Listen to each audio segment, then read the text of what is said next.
We are not talking about your normal 1 to 2 week vacation. No, this morning we are talking about a 4 to 6 week leave from work with or without pay. The number of workers taking sabbaticals is up from 3.3% in January of 2019 to 6.7% as of January this year. That is according to data from Gusto. That's a payroll platform. And while sabbaticals can reduce burnout and boost productivity, some critics say they might also disrupt workflow and increase peer workload. Well, this morning we are joined in studio by Erica Sinner. She's the CEO of Directorie in St. Louis, Missouri. And virtually we are welcoming in DJ DiDonna, the founder of the Sabbatical Project. To both of you, thank you so much for being with us this morning. Erica, I do want to start with you. I know for me, when I hear the word sabbatical, I automatically think pastors or faith leaders taking sabbaticals. But now we're hearing about more employees opting for sabbaticals or asking for sabbaticals. You're a CEO. Do you offer sabbaticals? And what is your thought around this new growing trend? Absolutely. As a CEO who's really committed to empathy-driven cultures, I'm always looking for ways to support employees' mental health, mental well-being overall.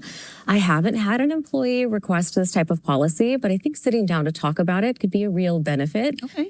So you would entertain possibly allowing an employee to take the sabbatical. Absolutely. Okay, that's really interesting. DJ, what about you? What's the mission for your sabbatical project, and what are people actually seeking during this time off? Thanks. So the mission of the Sabbatical Project is really just to normalize extended leave. So we provide evidence, we convene companies and advocates, and we want to make it possible for everybody. Obviously, right now, it's a tremendous privilege to be able to take time off work, let alone extended time off work, and not many folks can afford to do so. I feel like we're going to be... As far as what people are seeking to do, I mean, what would you do in retirement, right? Yeah. I think that we've seen 3 archetypes of folks taking sabbaticals. We have those achievers, the folks that are like, I've always wanted to write the great American novel. Now's my time. We have explorers, the people that really want to go out and see the world, typically like a gap year type of approach. And then we have seekers, so folks that want to seek inwards. So on my sabbatical, I did a pilgrimage. And so when do you have time to do that sort of extended work that's important but rarely urgent?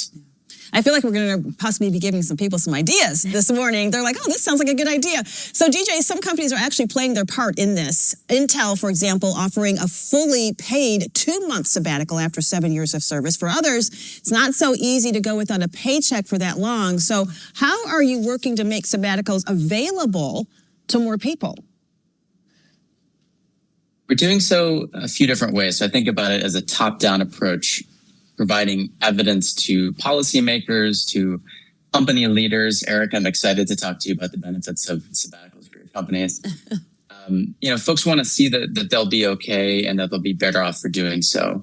And then we're also just providing examples, exemplars they're called in the research, of folks that look like people like anyone, that they can point to say, okay, that person did it. They came back, they survived. I now feel like I have more permission to do so.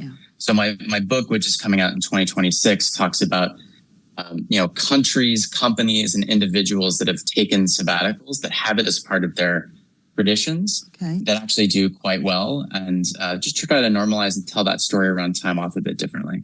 DJ, that's really interesting. Thank you for bringing that up. And he mentioned he wants to talk to you, Erica, about more of the benefits. But as a CEO, when you look at this, do you consider, or do you feel like it could also lead to work disruption, maybe increased stress among the remaining team members who are left there? Or does it increase employee loyalty from your perspective as a CEO? I think first hearing about a sabbatical absolutely raises concerns around disruption, but I also think there's disruption anytime an employee is out of the office.